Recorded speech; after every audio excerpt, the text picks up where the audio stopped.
మనకు ఎల్బీ నగర్కి మహేశ్వరంకి అవినాభావ సంబంధం ఉంటుంది. పైన వర్షం పడితే పైన కాలనీలు అన్నిటి కాలనీలకు వెళ్ళి ఎల్బీ నగర్ వచ్చి కాలనీలన్నీ మునిగిపోతూ ఉంటాయి. పైన చెరువులన్నీ కూడా వచ్చి చాలాసార్లు సుధీర్ రెడ్డి గారు కూడా ఇబ్బంది పడ్డారు. పైన చెరువులకి వెళ్ళి నీళ్లు రావద్దు ఆపేద్దామని కిందున్న కాలనీ వాళ్ళు ఇబ్బంది పెట్టినా నీళ్ళ వంపు ఎక్కడుంటే అక్కడే పోతుందని చాలాసార్లు అందరినీ కన్విన్స్ చేసిన సుధీర్ రెడ్డి గారు కూడా ధన్యవాదాలు. ఎందుకంటే అక్కడ రాజకీయం చేయకుండా ఎవరి కష్టమైనా కష్టమే అని ఆలోచించున్నారు. ఆ సందర్భంలో ఎస్ఎన్డిపి నాలాలు కట్టాలని కేసీఆర్ గారు మాకు సలహా ఇచ్చినప్పుడు ఒక్క మాట మాకు అందరికీ కూడా చెప్పున్నారు. నీళ్ళ వంపు ఎట్లుంది అట్లనే ఎస్ఎన్డిపి నాల పోవాలని వితండవాదం తీసుకురాకండి.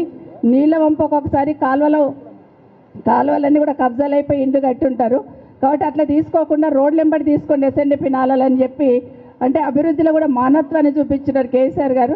కానీ ఈరోజు రేవంత్ రెడ్డి గారు ప్రజలు ఎంత ఏడుస్తుంటే అంత రాక్షసానందం పొందుతున్నట్టుగా అనిపిస్తూ ఉంది.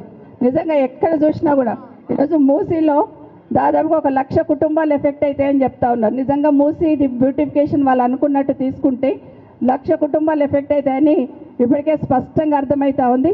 ఒకటి మాత్రం నాకు అర్థమవుతుంది, కేసీఆర్ గారేమో ఉన్న 10 సంవత్సరాలు ఏదైనా జాగా ఉంటే తీసుకొని డబుల్ బెడ్రూమ్ ఇల్లు కట్టి పేదవాళ్ళకి ఇవ్వాలని ఒక సంకల్పంతో 9 సంవత్సరాల్లో 1,00,000 డబుల్ బెడ్రూమ్ ఇల్లు కేసీఆర్ గారితే 4 సంవత్సరాల్లో 1,00,000 ఇండ్లు కూలుస్తాను రేవంత్ రెడ్డి గారు కంకణం కట్టుకున్నట్టుగా అనిపిస్తుంది ఈరోజు.